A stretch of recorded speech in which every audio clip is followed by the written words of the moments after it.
नमस्कार दोस्तों, मैं रवि व्यास आप सभी का आपके अपने YouTube चैनल जनरल IQ पे स्वागत करता हूँ। आज अपने जो DC मोटर है उसकी कैरेक्टरिस्टिक के बारे में बात करेंगे।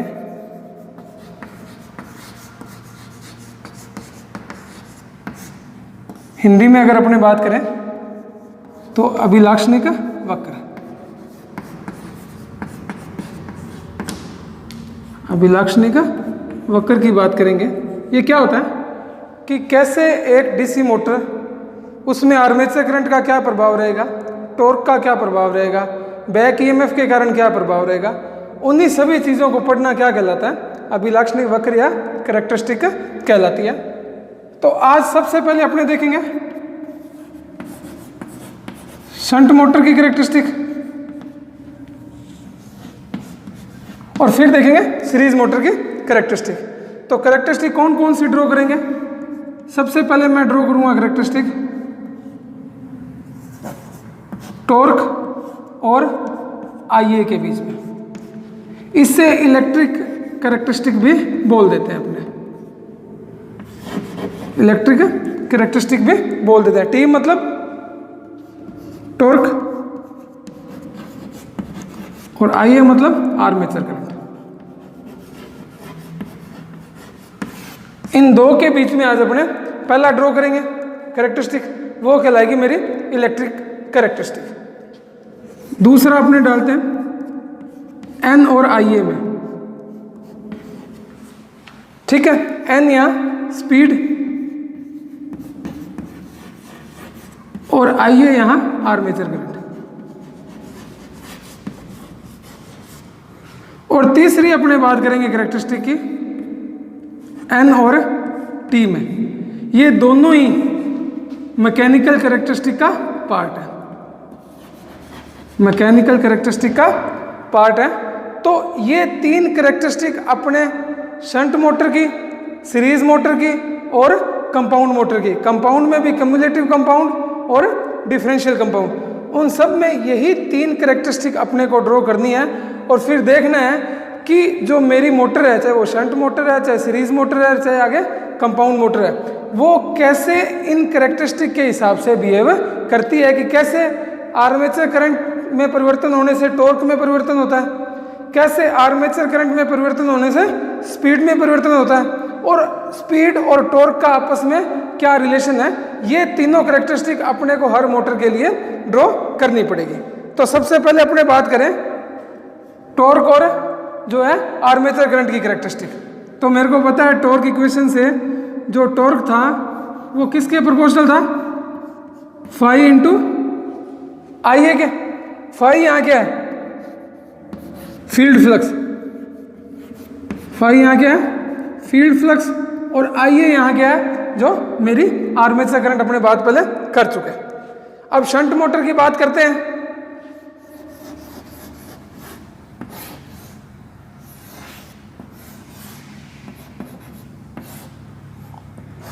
यहां इसको अपन ने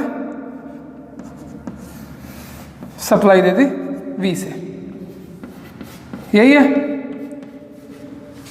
ठीक है। यहां से मैं मानूं करंट गई IL, यहां पे चली गई IA और यहां चली गई ISH।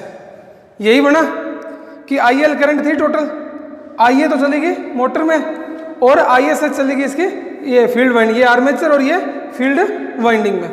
तो जो फील्ड वाइंडिंग है किसकी, शंट मोटर की, जो शंट मोटर की फील्ड वाइंडिंग है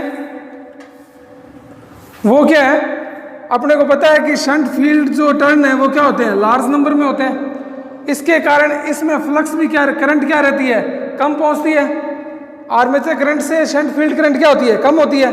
और फाई जो है लगभग क्या होता है, कांस्टेंट होता है। शंट मोटर में फाई जो है या फाई SH अपने बोल दे, वो लगभग क्या रहता है, कांस्टेंट रहता है। तो फाई क्या हुआ, कांस्टेंट। तो टॉर्क किसके प्रोपोर्शनल हो गया, IA के, कारण फाई तो कांस्टेंट हो गया, तो टॉर्क डायरेक्टली प्रोपोर्शनल किसके हुआ, IA के। तो इसका मतलब जैसे जैसे आर्मेचर करंट बढ़ेगी वैसे वैसे ही टॉर्क की वैल्यू बढ़ती हुई चली जाएगी। तो अगर अपने कैरेक्टरिस्टिक बनाना चाहें इलेक्ट्रिक कैरेक्टरिस्टिक बनाए टॉर्क और आर्मेचर करंट की, या आर्मेचर करंट यहाँ रखो, टॉर्क यहाँ रखो, वो आपकी मर्जी है। तो अगर ये बनाए तो टॉर्क और आर्मेचर करंट की कैरेक्टरिस्टिक कैसे बनती है? हमेशा एक स्ट्रेट लाइन बनेगी। स्ट्रेट लाइन बनने का कारण क्या है कि क्योंकि टॉर्क जो है वो आर्मेचर करंट के क्या है, डायरेक्टली प्रोपोर्शनल यहाँ पे अपने को मिलने वाली है। ठीक है, तो यहाँ टॉर्क प्रोपोर्शनल मैं कर दूंगा IA। टॉर्क IA के प्रोपोर्शनल क्यों हुई? क्योंकि शंट मोटर में फ्लक्स जो है, फ्लक्स की वैल्यू जो क्या रहेगी, कांस्टेंट रहने वाली है। तो ये पहली कैरेक्टरिस्टिक थी जो इलेक्ट्रिक कैरेक्टरिस्टिक है टॉर्क और आर्मेचर करंट में। तो टॉर्क किसके प्रोपोर्शनल रहने वाला है? यहाँ IA के प्रोपोर्शनल रहने वाला है। आगे देखते हैं अपने। अब अपने बात करेंगे दूसरी कैरेक्टरिस्टिक की। शंट मोटर की दो कौन सी थी? स्पीड और IA के बीच में, मतलब स्पीड और आर्मेचर करंट के बीच में अगर अपने देखें तो मेरे को पता है फॉर्मूला क्या था स्पीड का, N प्रोपोर्शनल EB/φ, जहाँ ये किससे आया? EB बराबर φZ/N/P/60A। तो A आर्मेचर के समांतर पथों की संख्या कांस्टेंट, 60 भी कांस्टेंट, एक बार मशीन डिजाइन करने के बाद पोल भी कांस्टेंट, और नंबर ऑफ कंडक्टर जो है आर्मेचर के वो भी कांस्टेंट। तो EB यहाँ किसके प्रोपोर्शनल आ गया? N/φ के, और यहाँ से N की वैल्यू निकालूं तो EB/φ। EB यहाँ क्या है? बैक EMF,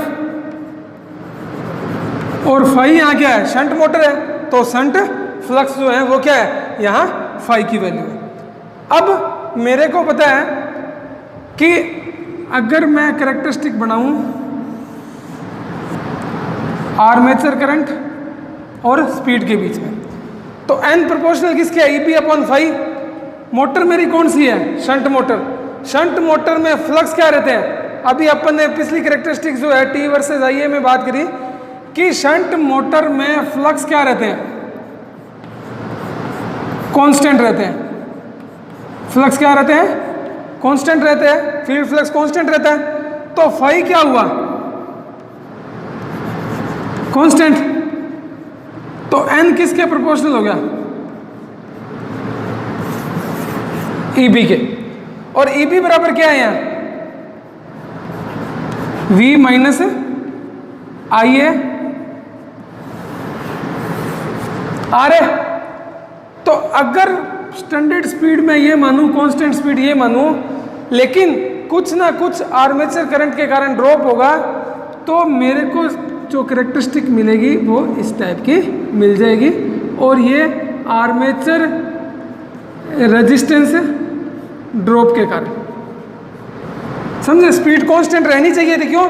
क्योंकि फ्लक्स कांस्टेंट है। तो N प्रोपोर्शनल किसके होगा? EB के। स्टैंडर्ड कंडीशन में स्पीड कैसी रहनी चाहिए थी? कांस्टेंट रहनी चाहिए थी। लेकिन EB किसके बराबर है? V माइनस IA RA के। तो IA के आर्मेचर करंट, तो आर्मेचर करंट जब बढ़ेगी लोड के साथ है तो क्या होगा? कुछ ना कुछ IA RA ड्रॉप होगा, जो स्पीड एकदम कांस्टेंट नहीं रह के थोड़ी सी जो है वो क्या है, जो कम होगी। और उसी को ये दिखाया गया है आर्मेचर रेजिस्टेंस ड्रॉप के रूप में। तो ये N और IA की कैरेक्टरिस्टिक क्या होगी? जो अपने को ये मिल गई। ठीक है, ये दूसरी कैरेक्टरिस्टिक थी अपनी। अब तीसरी की बात करते हैं अपने।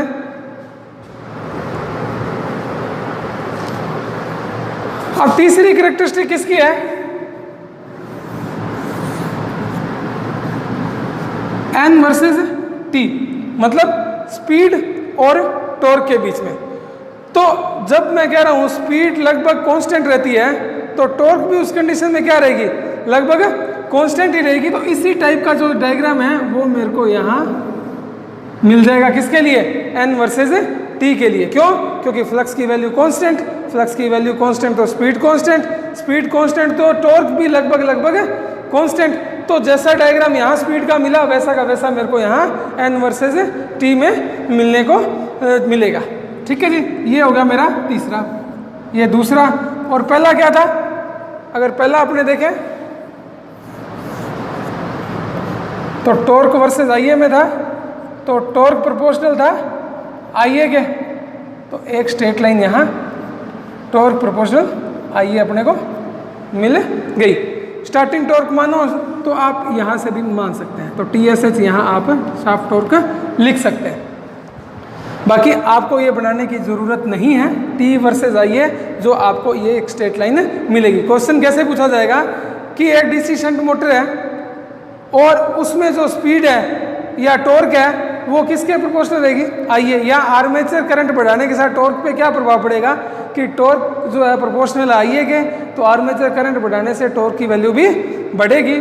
और स्पीड की वैल्यू और आइए की वैल्यू में क्या फ़र्क रहेगा कि थोड़ा ड्रॉप रहेगा सिर्फ किसके कारण, आर्मेचर रेजिस्टेंस के कारण, वरना स्पीड लगभग जो है DC शंट मोटर की क्या रहती है, कांस्टेंट रहती है। तो ये DC शंट मोटर का जो था क्या था, एक कैरेक्टरिस्टिक जो अपने कर्व थे, अभिलाक्षणिक वक्र थे, जो T वर्सेस I है, N वर्सेस I है और N वर्सेस T के बीच में अपन ने ड्रॉ करा।